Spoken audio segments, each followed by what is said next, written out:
Buenas noches, Nicole. Esperemos que se vayan conectando. Buen licenciado, está bien, licenciado. Gracias.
Tengan muy buenas noches. Yo creo que se irán conectando.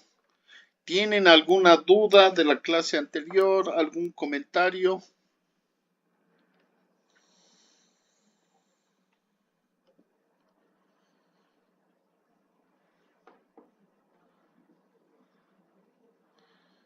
No, entonces les compartiré mi ventana. No está aquí el...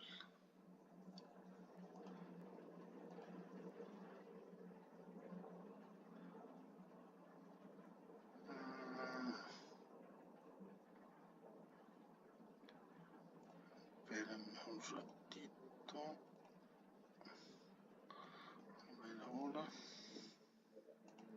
Ahora sí.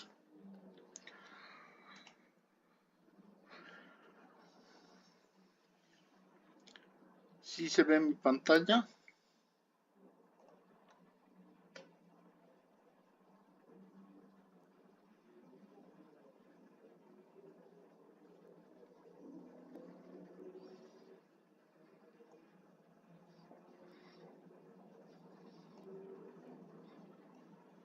¿Me escuchan? ¿Se ve mi pantalla?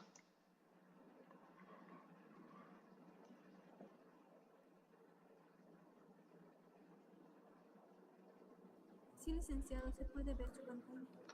Muchas gracias. Bueno, la anterior clase nos habíamos quedado en cómo se da la estructura social dentro nuestras oficinas, dentro nuestro trabajo. Entonces ahora lo que nos toca ver es ver un poco la anatomía del poder, o sea, cómo es que influye el poder dentro las organizaciones sociales y las organizaciones en sí. Entonces, ¿quién me puede decir qué es el poder? ¿Qué entienden por poder?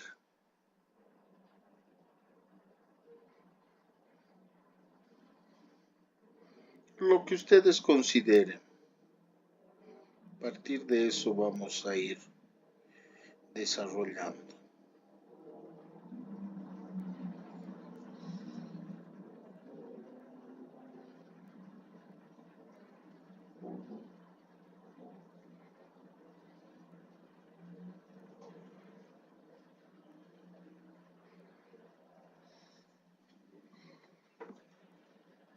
¿Quién tiene el poder? ¿Cuándo se tiene el poder? ¿Qué es el poder? ¿Qué consideran?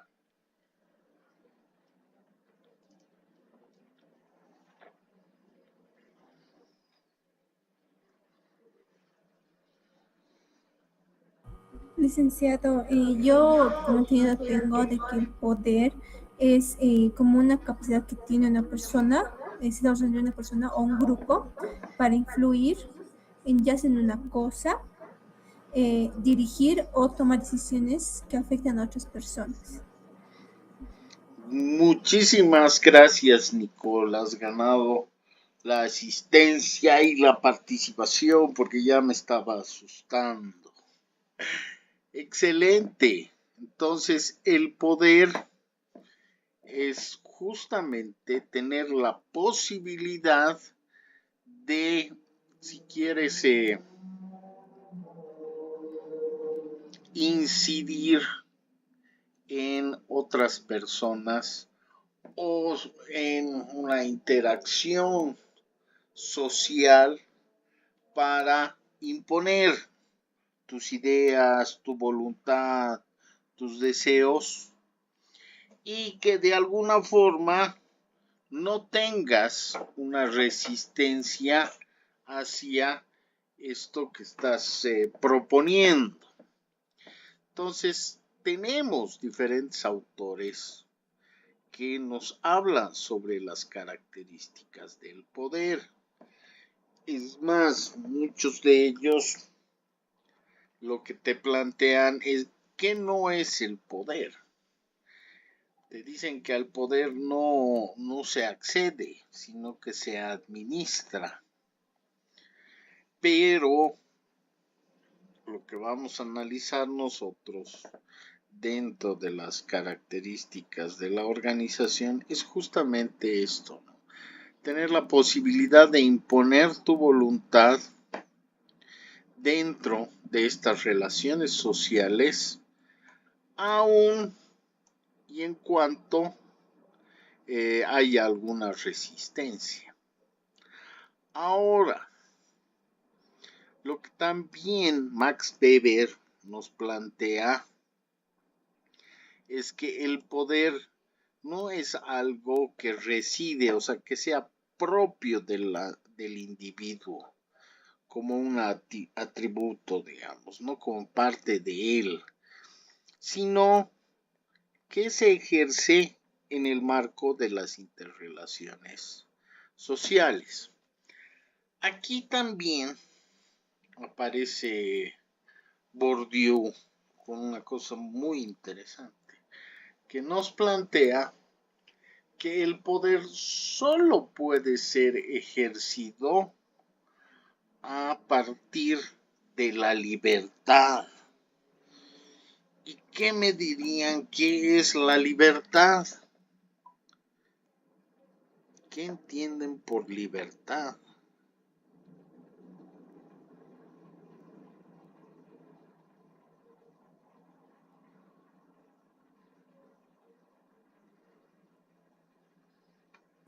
Licenciado, la libertad se da por entendido cuando una persona tiene, ¿cómo se dice? Tiene la capacidad, la libertad o la capacidad de tomar sus propias decisiones y actuar de acuerdo en lo que esa persona piensa o quiere hacer. Perfecto.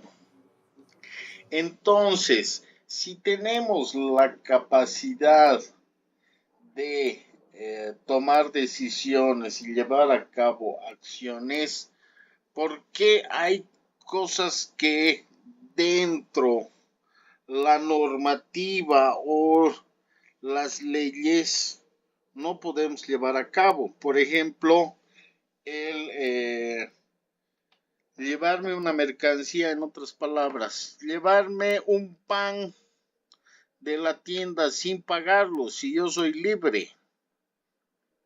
¿Por qué no puedo hacerlo?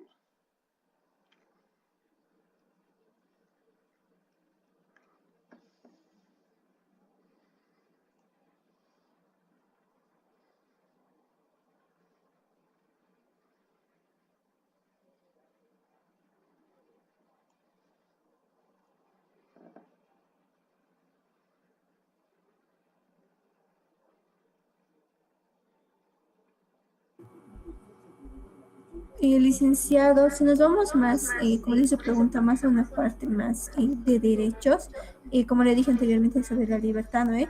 Que tenemos una toma de decisiones, pero su libertad tiene límites. Cuando esto afecta los derechos de otras personas o está afectando o incumpliendo normas que tenemos. Por eso una persona no es libre de robar o de hacer, digamos, un acto delictivo.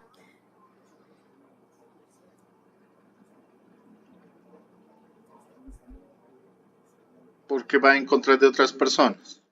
Sí, licenciado, y también con las normas. Excelente, excelente, muy bien, Nicole. Entonces, ¿por qué les hago estas preguntas?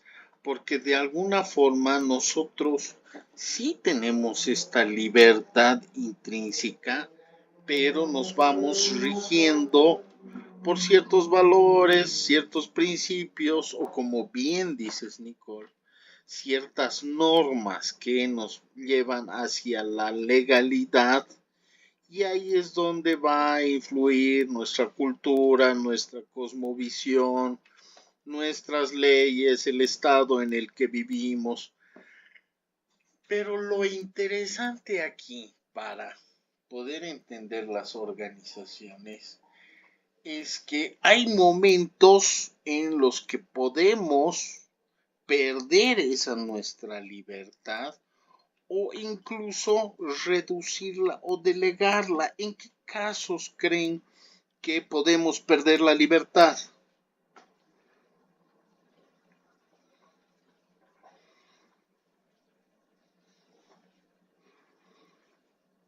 Carmen, ¿cuándo podemos perder la libertad?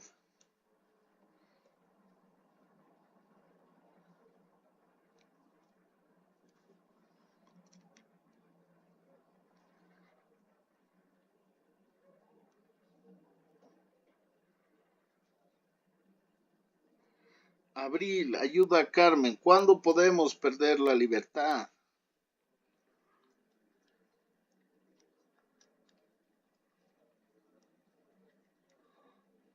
Cuando cometemos algún delito, licenciado. Excelente. Entonces, la sanción ante acciones que están fuera de la norma te imponen lo que dice justamente la ley o la norma. Se puede aplicar la privación de libertad por un determinado tiempo. Muy bien. Pero en el tema de la organización, nosotros también reducimos nuestras libertades de lo que Nicole nos explicaba, de tomar decisiones y llevar a cabo acciones, cediendo esta libertad a un representante. Entonces, de alguna forma, al introducirme en esta interrelación con los otros dentro de la sociedad, yo, para evitarme tener que tomar decisiones y actuar de forma individual ante los problemas, cedo mi libertad a través de la elección de un representante. Entonces, al elegir ese representante, estoy reduciendo mis libertades y le estoy otorgando el poder de que ejerza mi libertad en función a su elección. Ahora, esto sobre todo en el tema de las organizaciones, porque hay otras formas en las que se puede tomar el poder de una forma totalitaria, de una forma represiva, pero si nos estamos yendo a la construcción de las organizaciones, pensemos en chiquito, mi junta vecinal o la junta de padres, yo le estoy delegando mi libertad, le estoy dando un pedazo de mis libertades a este representante que va a ser elegido en un sistema democrático, sería elegido por la mayoría popular, para que sea él quien ejerza el poder de tomar las decisiones por ese grupo social al que está representando. Entonces, por eso es que el poder no va a residir en ese individuo como un atributo personal. O sea, el poder no es como tener carisma, ser alto, ser flaco, ser simpático, sino es que tú lo ejerces en función a que ese grupo social te lo haya brindado a través de múltiples formas, pero en este caso en específico de las organizaciones sociales, a través de una elección o si quieren de un voto en el que te eligen como representante, y es por eso que ese poder lo estás ejerciendo dentro del marco de las interacciones sociales en las que se encuentran. Ahora, cuando hablamos de poder, tenemos que ir diferenciando qué tipos de poder existen. Por lo menos 3. Pero en el caso de las organizaciones, el que más vamos a valorar es el poder de ser reconocido y aceptado. De alguna forma, entonces, nuestro representante va a tener el poder de mandar y el derecho de hacerlo en función a la decisión que nosotros hemos tomado. Les pongo el ejemplo de una elección a través del voto para que sea él quien mande y tenga el derecho a hacerlo. Pero entonces, en las organizaciones, este procedimiento de elección, de decisión del grupo social, se va a considerar como legítimo y va a ser el recurso más valioso para este personaje que está ejerciendo el poder, y es más, considera que se está reconociendo su liderazgo y por ende tiene esa legitimidad y esa validez. ¿Qué tipo entonces de legitimidad puede llegar a tener aquellos que ejercen el poder? Principalmente en 3 pilares. Uno que vamos a llegar a denominar el legal racional, donde su base fundamental va a ser justamente el creer y aceptar las normas establecidas de legitimidad. Entonces, en función a un estatuto, unas normas, les estoy hablando primero en chiquito, es que de forma común estamos decidiendo cómo se va a hacer la elección de nuestro representante vecinal o del representante de la unidad educativa. Es lo que va escalando a nivel municipal.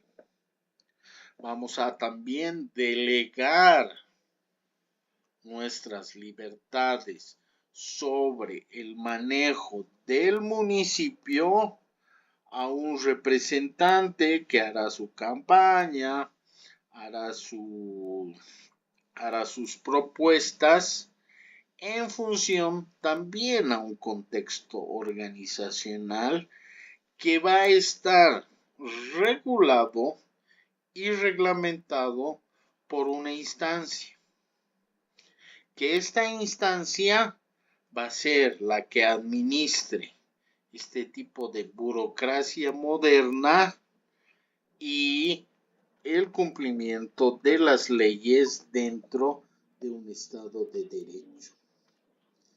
Entonces, si hablamos ya no de la elección de nuestro presidente de la Junta Vecinal, sino de un alcalde, de un gobernador, de un presidente o de nuestros representantes a diputados, senadores, ¿cuál sería el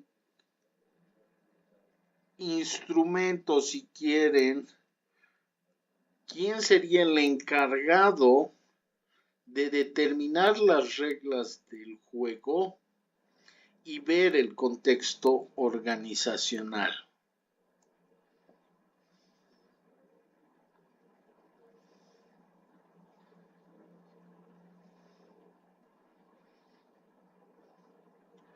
¿Quién es el que define si puede ser candidato o no?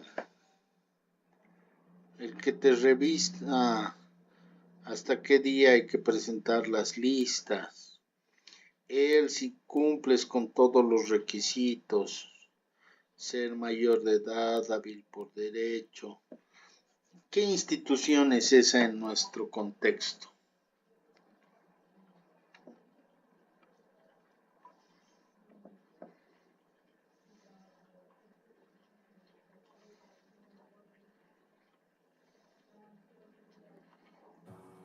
Licenciado, si no me equivoco, si no estoy en lo erróneo, la área, yo lo diría así, el área que corresponde a eso sería recursos humanos, ya que ellos son los que, digamos, se encargan de las contrataciones, de que cumplan con sus horarios, que cumplan con las normas.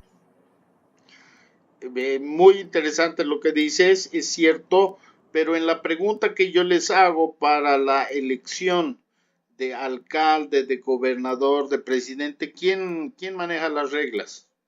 Así como tendría que ser recursos humanos.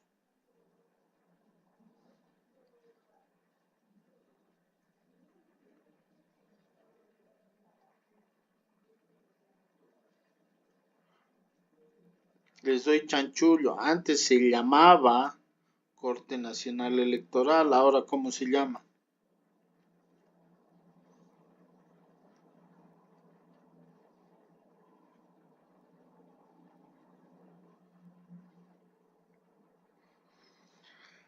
Ahora se llama Tribunal Supremo Electoral. Entonces, así como en chiquitito, en la oficina, en el barrio, nosotros vamos delegando nuestras libertades, también esto trasciende hacia la parte municipal, a la parte regional del departamento y a la parte nacional. Por eso es que se identifica que los gobiernos centrales que tienen un tiempo de permanencia ejercen el poder basada en esa burocracia legal y racional. ¿Por qué? Porque ha sido el Tribunal Supremo Electoral que en base a la Constitución y en base a cómo hemos ido organizando nuestra forma de elección, lo que hace es verificar, justificar, comprobar que se están cumpliendo con estas normas que hemos establecido a través de la Constitución para la elección de un presidente, senadores, diputados. Entonces, cuando hablemos de este tipo de poder legal racional o de esta dominación, tenemos que pensar en eso, ¿no? En la elección, en nuestro caso, la burocracia entendida como el voto universal para la elección de ese representante. Pero no es la única forma, sino también tenemos la posibilidad de ya en otras esferas o si quieren más pequeñas, el tener la posibilidad de obtener el poder a partir de procedimientos tradicionales que están basados en nuestras creencias, en nuestros usos y costumbres, en nuestras tradiciones, en la forma en cómo nuestros ancestros organizaban la posibilidad de manejo del poder. Y esto en parte del territorio también se maneja a partir del sabio de la comunidad, el que tiene más tiempo, tiene más conocimientos, y esto de alguna forma también puede trasuntar o moverse hacia la estructura de nuestras oficinas o de nuestro trabajo. ¿Quién es el que ejerce el poder en un emprendimiento familiar? Generalmente va a ser el fundador o el padre de familia que está intentando, o madre de familia que quiere hacer el negocio y está incorporando a la familia para que trabaje en función de ello. Entonces, ahí sería una base tradicional. Está ejerciendo el poder en función a esa tradición o a ese emprendimiento y liderazgo que se ha ganado en un momento dado. Después ya vendrán los que no estén de acuerdo, las peleas internas, las peleas familiares. Y el tercer tipo de adquisición del poder o de la dominación es en función al carisma. Entonces hay un reconocimiento de las cualidades que tiene ese líder y por ende en el contexto organizacional se pide que por su capacidad, por su visión, por su lealtad, por su forma de trabajo, se haga cargo de la empresa. Ahora, llevemos la pregunta hacia, ¿estas formas de poder son únicas o puedo interrelacionarlas dentro de la organización o de la vida misma? ¿Qué quiero decir? Que puede alguien ejercer el poder de forma legal, racional, pero a la misma vez carismática. ¿O puede alguien que por tradición esté ejerciendo el liderazgo, pero además tenga carisma? ¿Qué creen ustedes? ¿Simplemente es una fuente de legitimidad o pueden combinarse?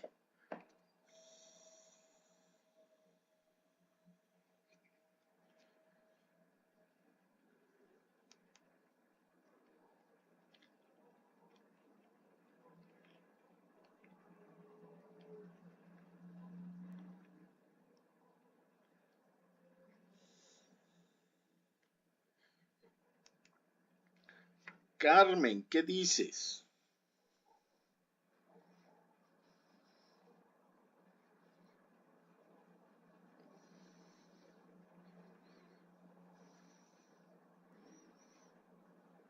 Abril, te toca.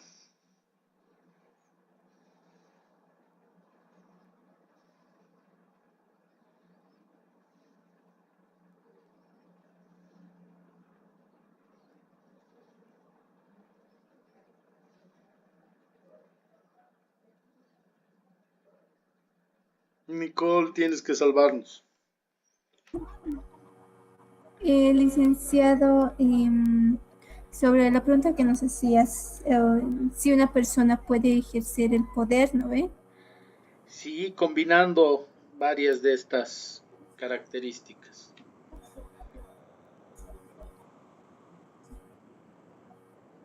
Sí, licenciado, a mi parecer yo creo que sí, sí se puede, digamos, relacionar y puede una persona ejercer ese poder, ya sea en base a estas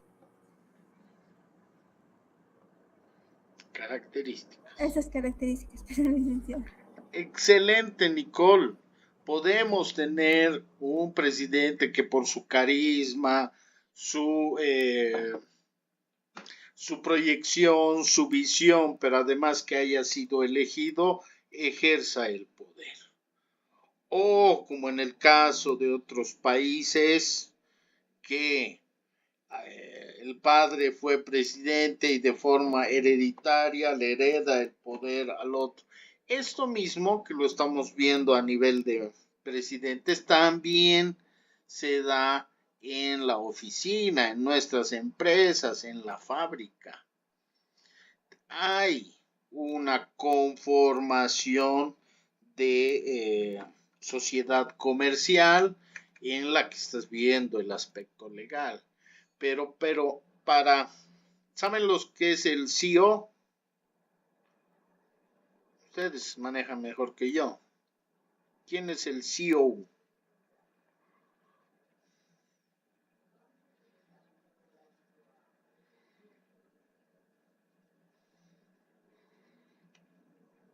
vamos a decir que es el gerente, que es la dirección más alta, ha podido ser elegida por reunión de los socios y está viendo el aspecto legal y ha sido elegido. O como les decía, a lo mejor en la familia es él el que ha fundado la empresa y por una base tradicional es el gerente, pero además propietario. O viendo que ya hemos crecido y queremos aumentar nuestra generación de riqueza o aumentar nuestra productividad, vamos a buscar que alguien trabaje para nosotros, que tenga cualidades excepcionales y pueda manejar el equipo para que nos haga crecer. ¿Hasta ahí alguna duda?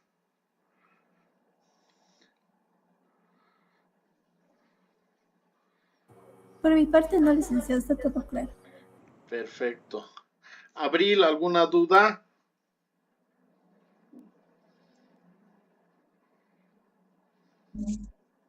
No, licenciado, está todo claro. Gracias, Abril. Carmen, ¿hay dudas?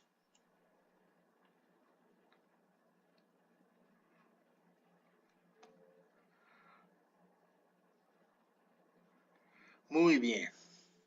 Entonces, hasta ahí la parte más facilita del poder.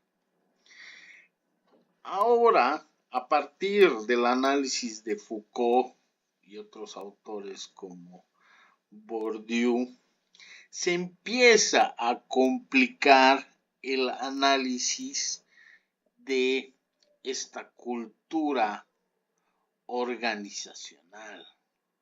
Porque si bien hemos visto que puede basarse el poder a partir de estos liderazgos, lo que te plantea Foucault y Bourdieu.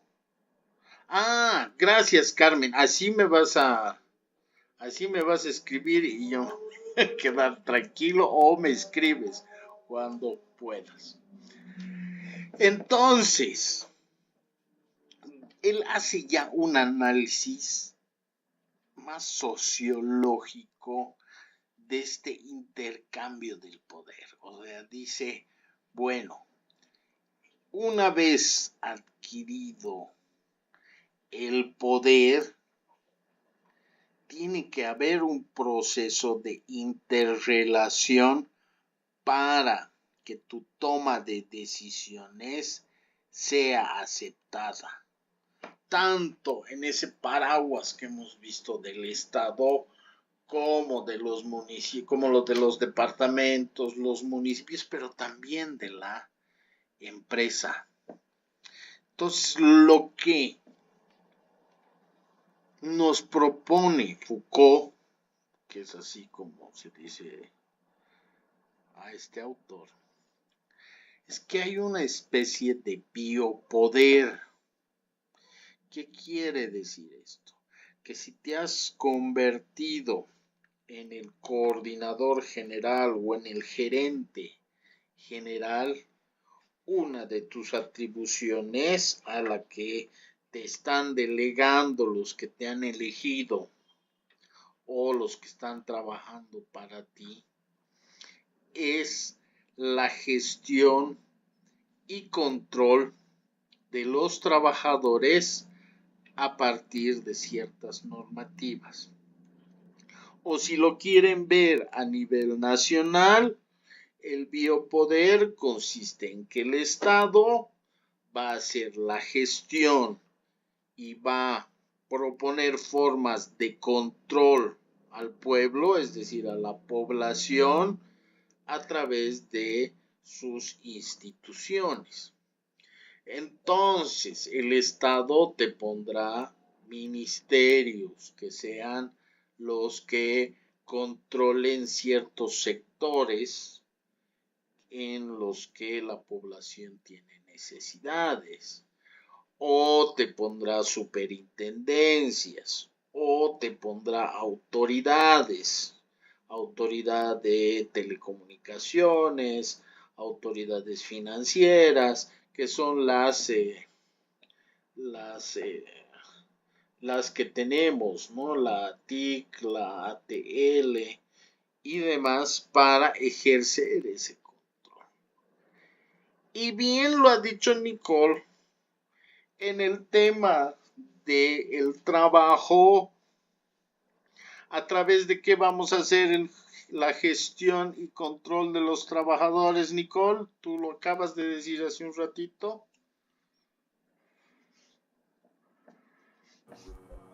¿Cómo me dijo el licenciado? Les he dicho que a nivel nacional ponen ministerios, ponen autoridades, pero si hablamos del trabajo de una oficina, el director, ¿cómo hará esa gestión y control de sus trabajadores? A través de... Del área de recursos humanos, licenciado. Perfecto. ¿Qué es más? Últimamente han querido cambiarle el nombre a talento humano, habilidades extraordinarias, bueno, pero es a partir de esta institución, vamos a llamarle institución o departamento de recursos humanos, es que esta cabeza va a poder ejercer el poder hacia sus trabajadores.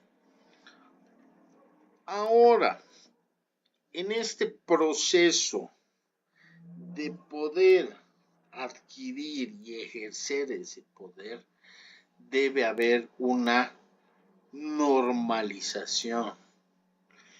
¿Qué vemos como normalización?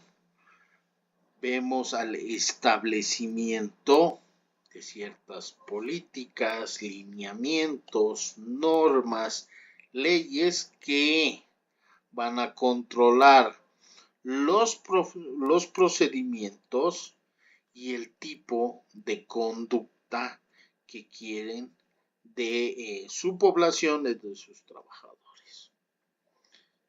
En el tema nacional del poder central, lo que hará es entonces aplicar leyes, decretos supremos para tratar de controlar y predecir cómo quieres que actúe tu población. En el caso de una oficina,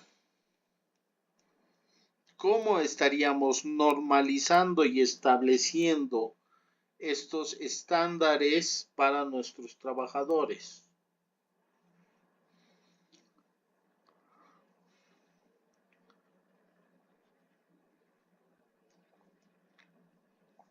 Abril, ¿qué se te ocurre?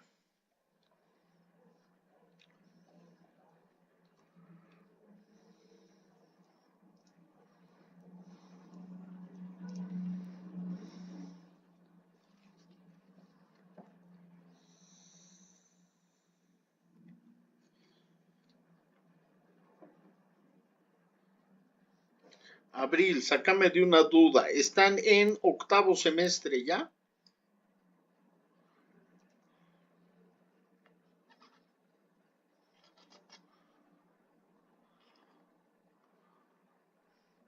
Abril, ¿en qué semestre estás?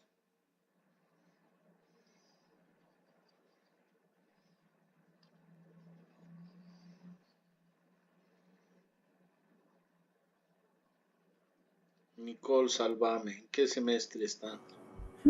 Licenciado en el sexto semestre. Sexto y séptimo. Ah, todavía no han pasado ética. Todavía no, licenciado. Ya, pero ¿cómo hace recursos humanos para poder controlar a los trabajadores? Tema de horario, tema de faltas, tema de problemas como acoso, incumplimiento de deberes. ¿Cómo regula? ¿Cómo normaliza estos procedimientos?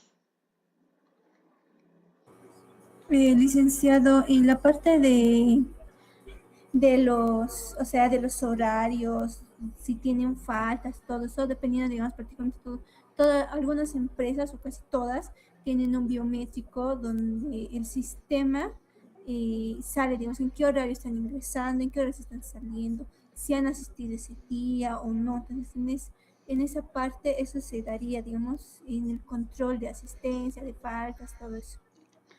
Excelente, pero ¿por qué hacemos ese control de asistencia? En algún lado debe estar escrito que debe ser así.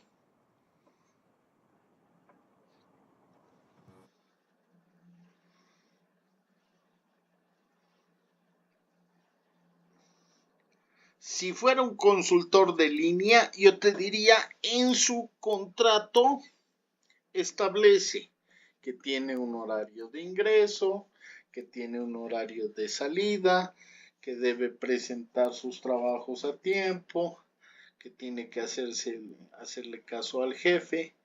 Pero si es personal de planta o si es un trabajador de la empresa, recursos humanos, ¿en base a qué pone premios o en base a qué da sanciones?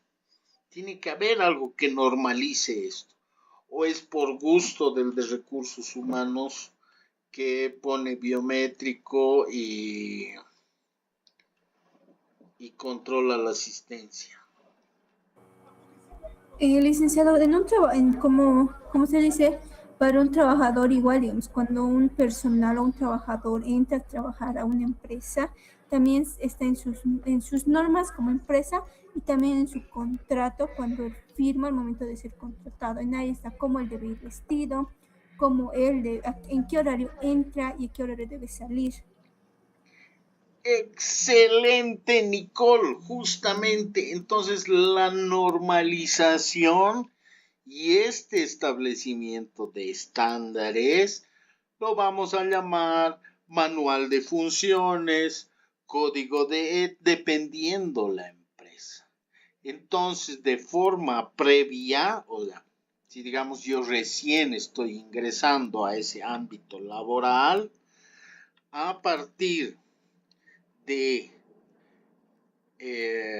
lo que me comunique administración, en este caso en específico la especialidad de recursos humanos, me va a decir esta es la política de la empresa, esta es su misión, esta es su visión, estos son sus objetivos y los estándares que pedimos son la puntualidad, el respeto, la honestidad, lo que nazca de esa normalización. Entonces, por eso es que el Estado, así como una empresa grande, después nos quiere poner decretos o nos quiere poner leyes para que nosotros actuemos en función a lo que ellos decidan.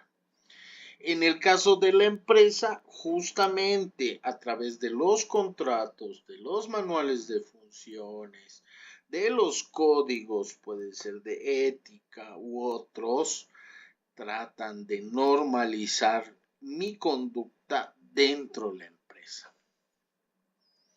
Y es a partir del cumplimiento de estos estándares, de estos códigos, de estos manuales, que voy a poder vigilar el desempeño, la asistencia, el comportamiento, supuestamente de una forma invisible, pero en realidad yo al firmar ese contrato o al incorporarme en ese ámbito laboral, estoy aceptando, estoy delegando mi libertad para que ellos me puedan vigilar, monitorear e incluso evaluar mi desempeño.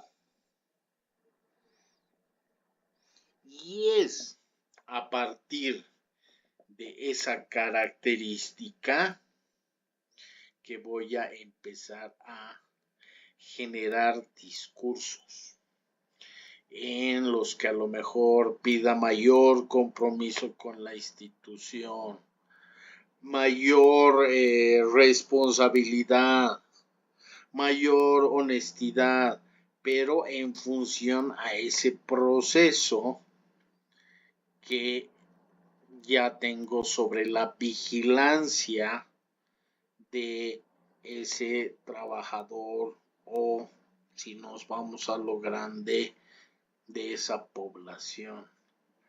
Entonces, ahí en mi ejercicio del poder voy a poder producir el saber que va a definir qué es un buen trabajo, qué es un mal trabajo, qué es lo eficiente, qué es lo ineficiente. Entonces, el poder no solo tenemos que entenderlo como una forma de represión, sino también en función a la posibilidad de la producción de un nuevo tipo de saber o de desarrollo o de generación de ganancias, pero que van a estar enmarcados en la subjetividad. Y esa subjetividad va otra vez que tener ser normalizada a partir de los estándares y procedimientos que estás imponiendo. Por ende, estas interrelaciones abigarradas entre el poder, la normalización, la vigilancia y la generación del discurso, siempre va a tener la posibilidad de generarte libertades y resistencias. Edwin, buenas noches.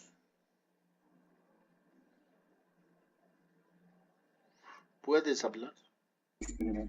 Buenas noches, licenciado. Discúlpeme la tardanza, que No te preocupes. estaba en otra clase, licenciado. Y no me has dicho eso el día lunes para que demos más plazo. Perfecto. Sí, licenciado, es que solo son los miércoles, licenciado. Estaba con la misma universidad haciendo un cierto diplomado, licenciado. Ya, pero ahora ya estás libre. Sí, licenciado, ya estoy, ya. ¿Puedes hablar? Sí, licenciado. Edwin, ¿tú eres libre? ¿Libre en qué aspecto, licenciado?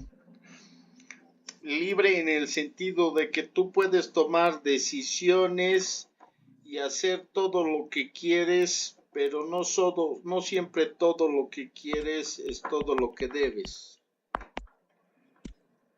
Claro, en el aspecto que de mi carrera y mi trabajo, entonces yo tomo las decisiones, ¿no? Ante mis trabajadores que yo tengo, no cuento con mucho, con los 6 trabajadores. Las decisiones las tomo yo en sí, ¿no? Como dueño y a la vez parte también del trabajo. Y a nivel de país eres libre. A nivel de país, licenciado, no tuviera yo la libertad de decisión porque yo tengo que basarme también a lo que está sucediendo en el aspecto, en el entorno que vivo, tanto político, social. Esas cosas también influyen en la decisión que yo voy a tomar, tanto de emprender un negocio o tal vez salir de este país, o si la situación es buena o mala, ¿sí? Tal vez en las decisiones, en aspectos de decidir, etc. Entonces, ¿cómo has cómo has perdido tu libertad, Edwin?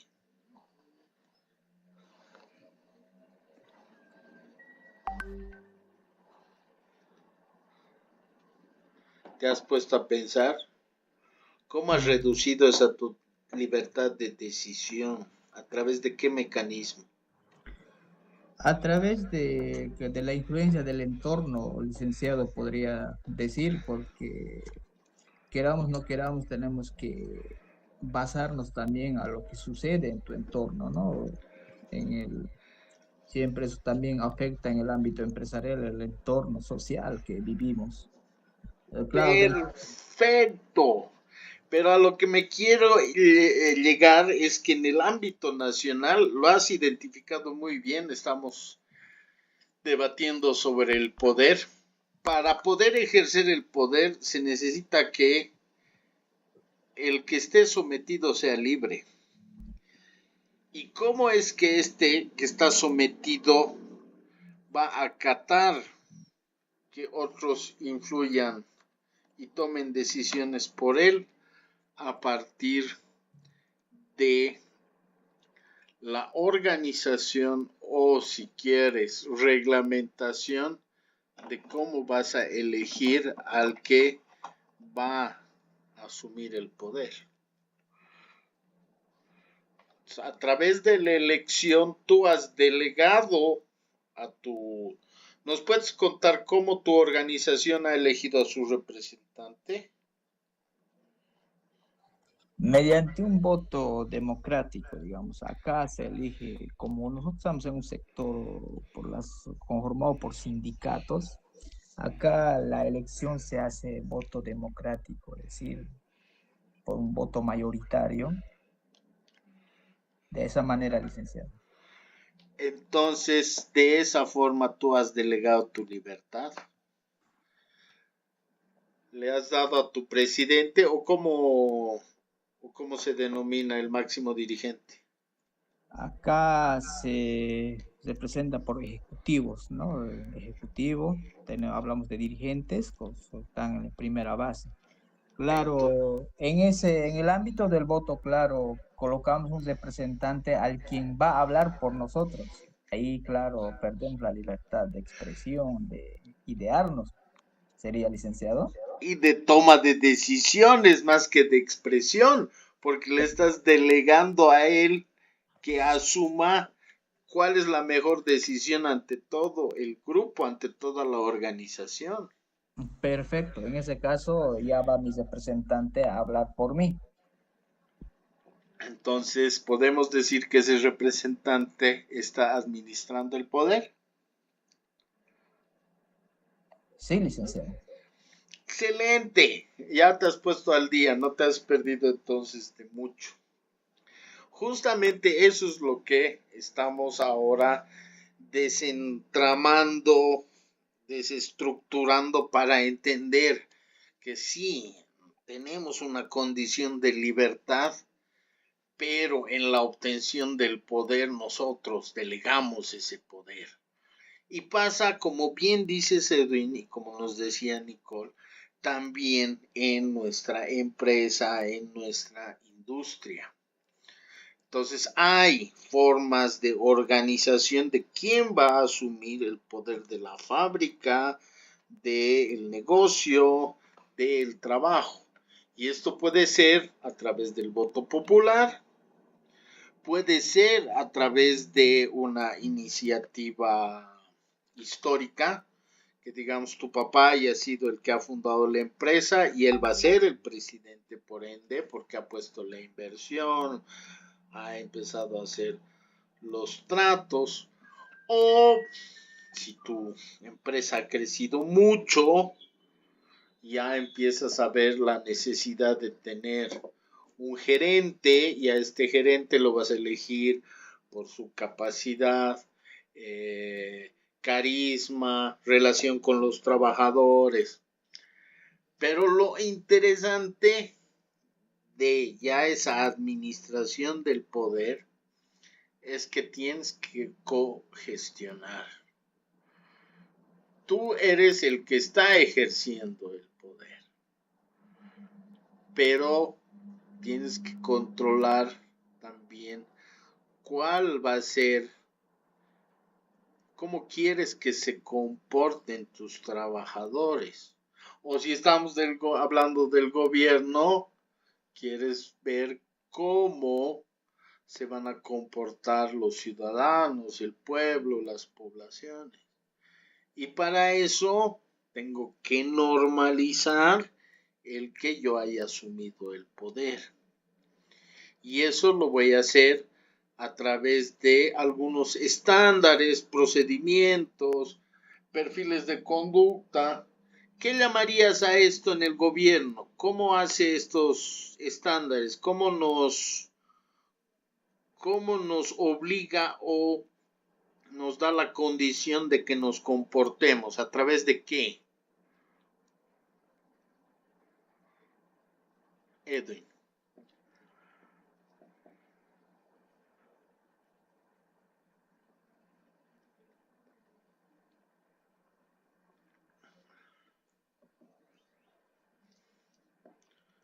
¿Cómo nos obligan a pagar impuestos? ¿A través de qué?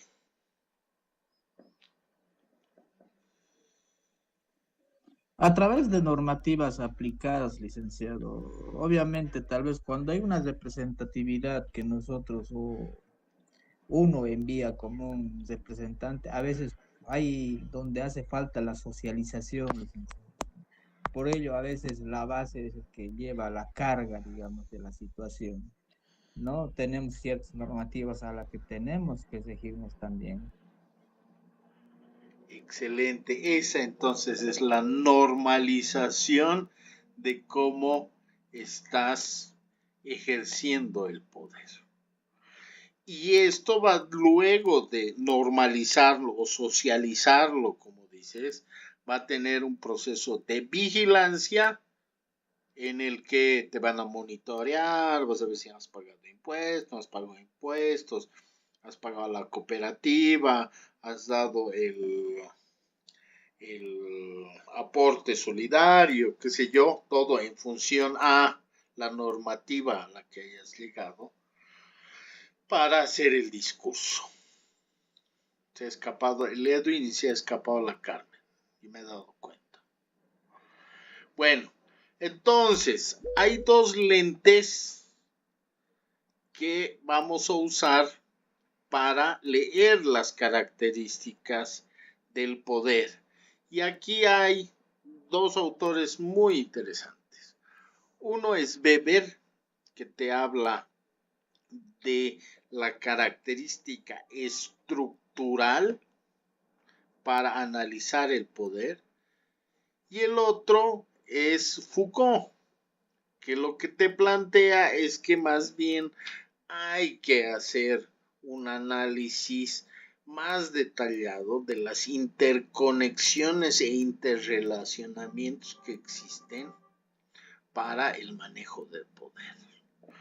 Entonces, Weber en lo que se basa y hace, digamos, el análisis más profundo es en las jerarquías formales. Es decir, a partir de esos procedimientos de elección, o lo vamos a llamar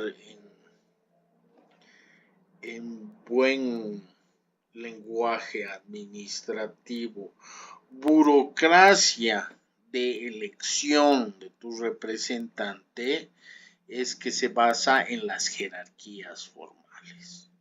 Ha sido elegido por mayoría y a partir de esa su elección se van a ir distribuyendo esas posiciones en las que está diversificando el poder para lo que hemos dicho en la lámina anterior, para generar a través de instituciones, de oficinas, de jefaturas, ya dependerá si estamos hablando del Estado o de la fábrica, para que hagan la vigilancia a este tipo de comportamiento que quieran.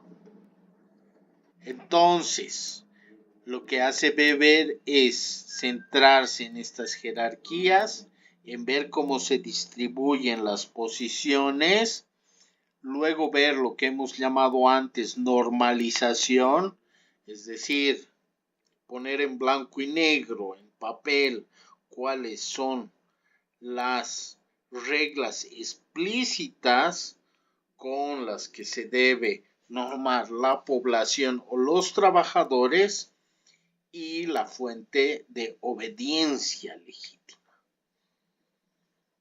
Ahora,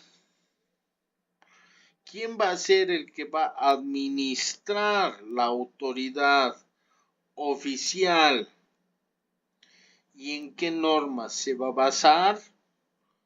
Le vamos a preguntar a Edwin.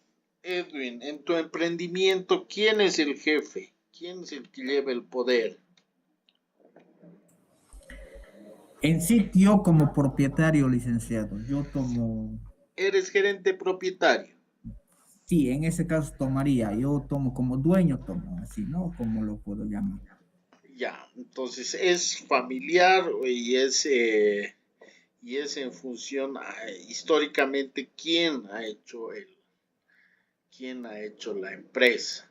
Ahora dime, ¿cómo es que ejerces esa tu autoridad o ese poder con tus trabajadores? Yo a la vez trabajo junto a ellos, guiando, digamos, porque como es algo de crianza, entonces hay que estar permanente como en la granja apícola de los pollos, es al igual, hay que estar encima y hay que también eh, indicar, ¿no? ¿Qué es lo que tienen que hacer a cada paso? Y hay que estar viendo siempre los parámetros del agua.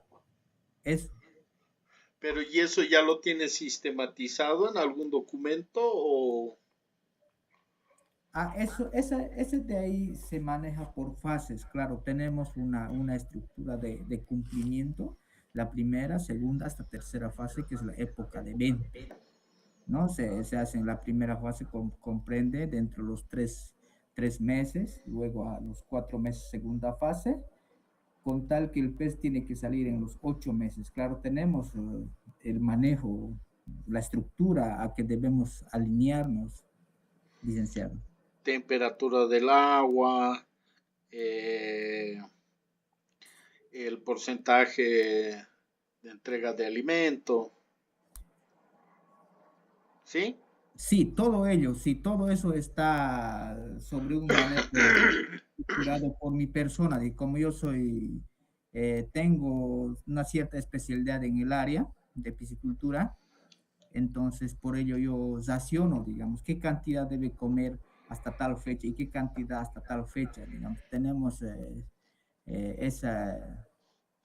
ese panorama, esa geografía de poder designar a los peces, licenciados. Y también hay que hacer la biometría, que es, ¿no? Es el control del tamaño y crecimiento de los peces. Excelente. Y dime, en tema de atrasos, que no le ha dado el alimento a tiempo, que se ha faltado, ¿tienes algún documento, algo donde estén previstas esas faltas? Sí, en caso de, hay muchos alimentos, a veces por falta de alimento, a veces no nos llega por temas políticos, y sí tenemos que recuperar con temas de oxigenación. Es un bombeo así de agua, hay que darles oxígeno para poder recuperarles. Ya, y dime, ¿y si por temas sociales no van tus trabajadores, se faltan, se farrean? ¿Quién ejerce ahí el No control? podrían realizar eso, licenciado, porque una falla de nosotros, la verdad, no es tan fácil la crianza de peces. Una de Sí, bueno. esas mala atención que hagamos nosotros, podemos perder cantidad de peces, licenciado.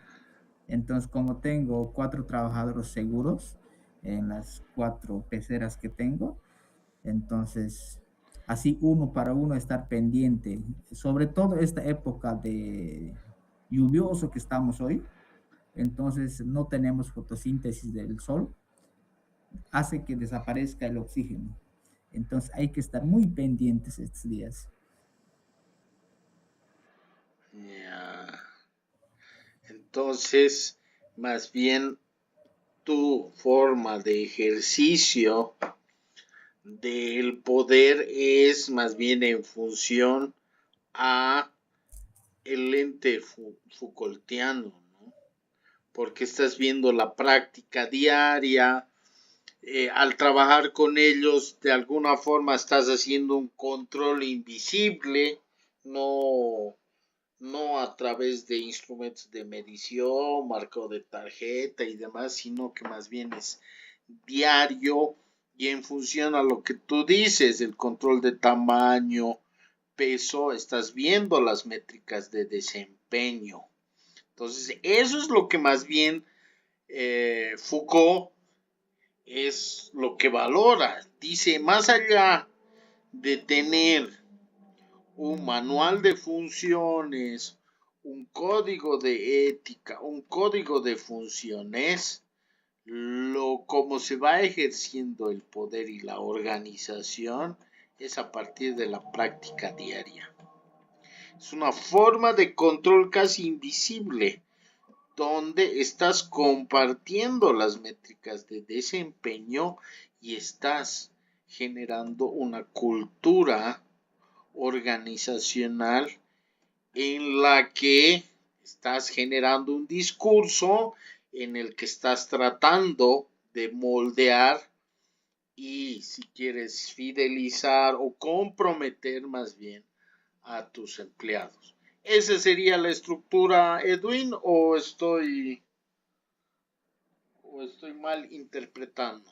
Sí, perfecto, licenciado. Obviamente yo hago el seguimiento y la función en base a lo que sucede, ¿no? Día tras día, ¿no? Entonces, y cada día que va pasando, hay también uno aprende nuevos conocimientos, ¿no? Nuevas experiencias que se siguen palpando. Excelente. En tu caso, Nicole, ¿cuál sería la forma de ejercicio del poder dentro de tu estructura laboral? ¿Dirías que es más estructural con Weber o sería más una práctica diaria como Foucault?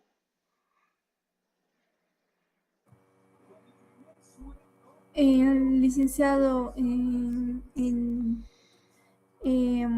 como yo estaba hablando, en una empresa el que más ejerce es el gerente, como usted decía. Si es que a eso se refiere, digamos, su pregunta. Nicole, ¿en tu ambiente laboral hay manual de funciones?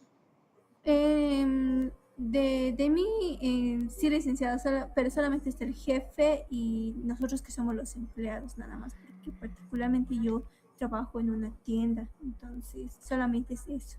Ah, entonces es más como Foucault, ¿no? Es diario, te acompaña en el proceso, te dice, mira, tienes que tratarlo así, por qué lo has tratado mal? Se ha ido triste. Sí, licenciado, más que todo es eso, digamos, la jefa es la que está ahí controlando que estemos atentos al cliente, atendamos bien, entonces, más que todo es la jefa y nosotros los empleados que somos. Excelente, entonces es más reticular, ¿no? Es más Foucault, es, si le va bien a la empresa, nos va a ir bien a todos, o si hay pérdidas, perdemos todo. Excelente, entonces esas son las dos visiones para tratar de ver las características del ejercicio del poder. Pero ahora, también como futuros administradores y como parte, digamos, de la parte productiva, tenemos que reconocer que dadas las características de las imposiciones, del control, de la búsqueda de nuestros objetivos, se va a generar conflicto. Es una forma natural, pero no debemos asumir que dentro de la organización ese surgimiento del conflicto sea un fracaso, sino más bien es un proceso de experiencia y de educación que tenemos que primero identificar y luego aprender a manejar. porque siempre en las interacciones sociales, más cuando estamos poniendo normas, van a surgir intereses divergentes y latentes. Si hasta en la familia que tenemos un código invisible de conducta aparecen, ¿cómo no en el ambiente laboral o de gestión no van a aparecer? Es ahí donde los autores nos dicen que en el proceso, vamos a decir que es lineal, que es por fases, como nos planteaba Edwin, esta interrelación que tenemos entre los que están ejerciendo momentáneamente el poder y los que están coadyuvando en este desarrollo, van a llegar a tener diferencias o incompatibilidades o problemas que te van a generar conflictos manifiestos. Pero ante eso hay que tomar decisiones y conociendo la estructura, tratar de proteger la gestión. Entonces es ahí donde a partir de herramientas como la sociología, tenemos que tratar de resolver estos problemas y seguir gestando que este motor de cambio social nos genere una mejora institucional. Y son problemas a veces, si quieren, básicos o de falta de visión, como el que a partir de una urgencia, una necesidad, quieras que tu trabajador se desempeñe un día sábado, que no está estandarizado dentro tu manual de funciones, o que tú, en caso que le has pedido te colabore, no habías quedado que los sábados había que trabajar. Y su respuesta puede ser también cultural o a veces incluso religiosa, de decirte: yo no puedo trabajar el sábado porque hay ciertas religiones que no permiten que trabajen sábados. ¿Quiénes son? Los sabatistas. ¿Alguien sabe quiénes no trabajan sábado?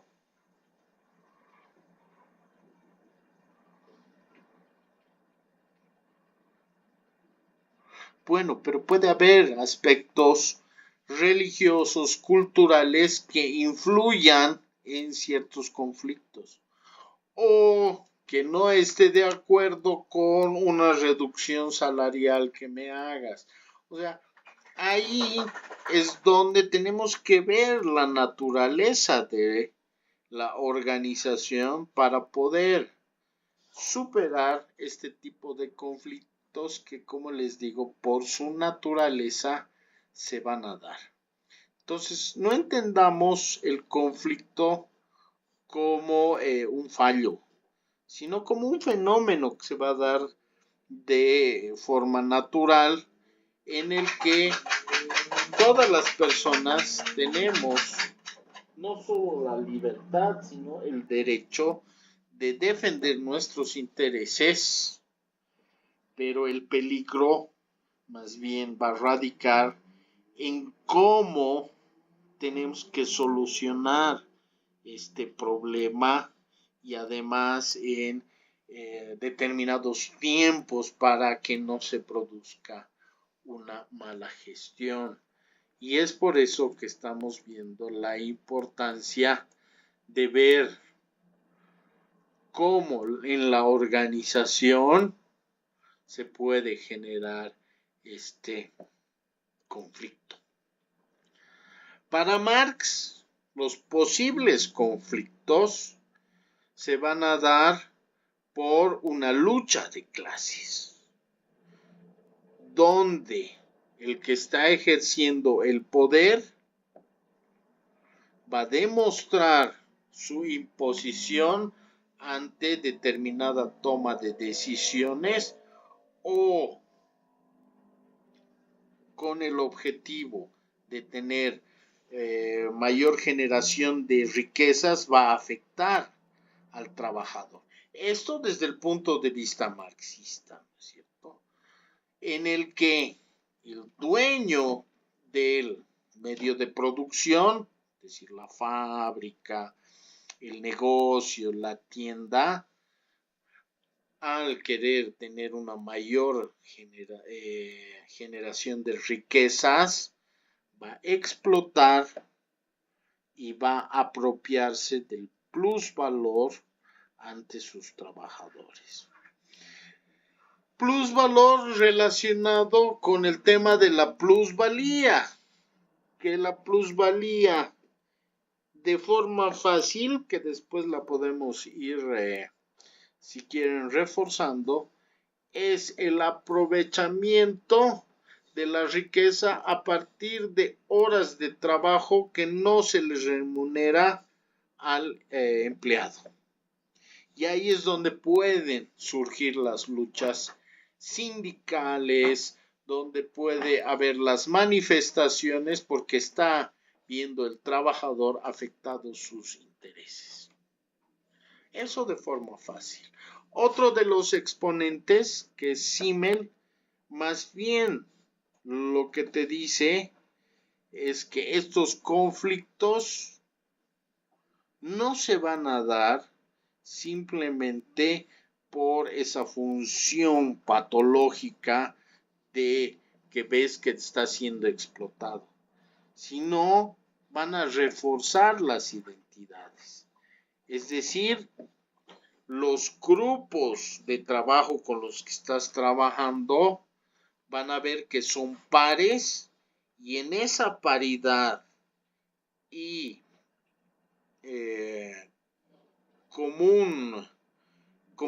necesidades comunes es que van a tratar de agruparse frente a la toma de decisiones del que está ejerciendo el poder y en forma de defensa van a ser grupo para enfrentarse de forma conjunta a este tomador de decisiones.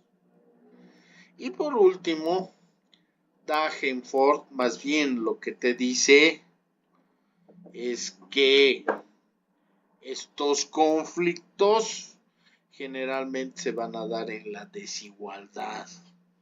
Cuando el trabajador vea que la distribución de la riqueza y del poder no se está haciendo de forma igualitaria. Entonces va a haber un choque entre quienes mandan, imponen y aquellos que deben obedecer, entendiendo que va a haber conflictos manifiestos. ¿Cómo solucionar esto?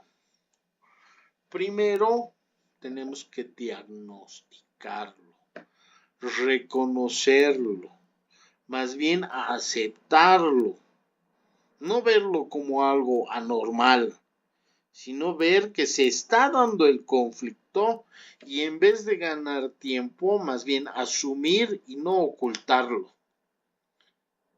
Y ahí ver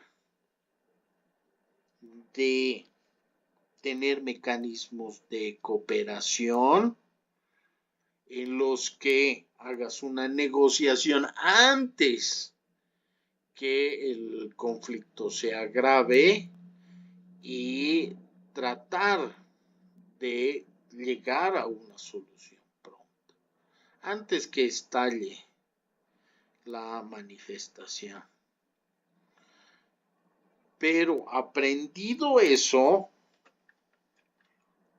tratar de institucionalizar y ver que los posibles conflictos se generan de esta forma. los empleados han visto que ha habido un aumento en la generación de riquezas de la fábrica, de la industria, de la tienda, y ven que no se está redistribuyendo de forma igualitaria. Entonces, ver si ha habido una buena ganancia, tratar de dar bonos o tratar también de redistribuir esas horas de trabajo y esfuerzo de alguna forma, o hacerlo partícipe de la organización, tanto en sus beneficios cuanto en sus carencias cuando las hayan. Entonces, el conflicto a veces es inevitable, pero si nosotros analizamos las causas estructurales e incluso interpersonales, lo que podemos ver es cómo distribuir las ganancias y es más la administración del poder.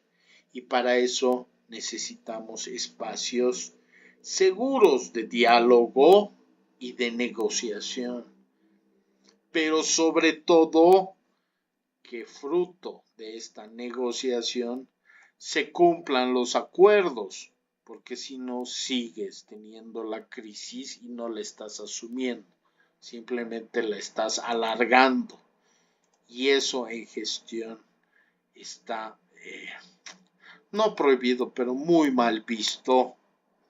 ¿Por qué? Porque en algún momento se van a dar cuenta que no estás cumpliendo con lo que has prometido o has negociado, y se va a volver a avivar el conflicto.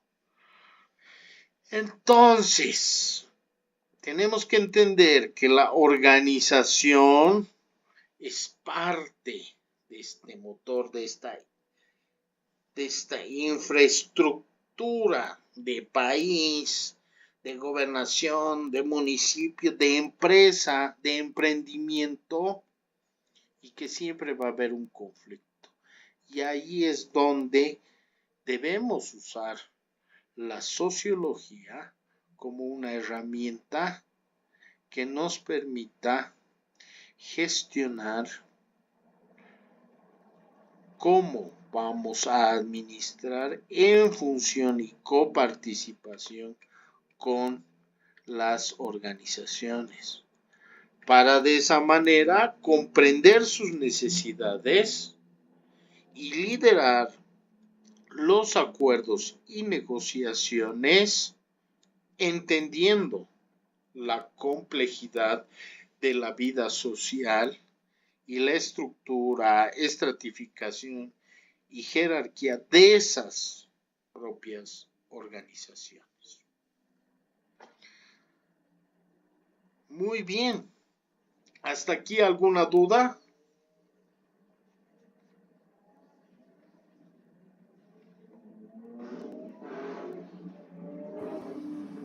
Por mi parte, no, licenciado.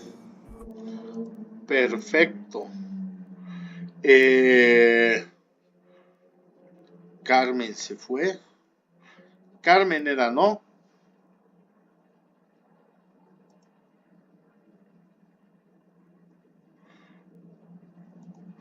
Bueno, pero hemos quedado en que todos tienen asistencia, así que no me voy a hacer problema. Denme un segundo y guardo esto.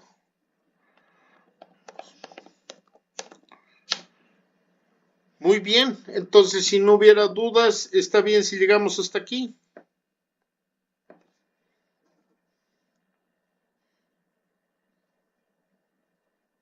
Sí, licenciado, está bien.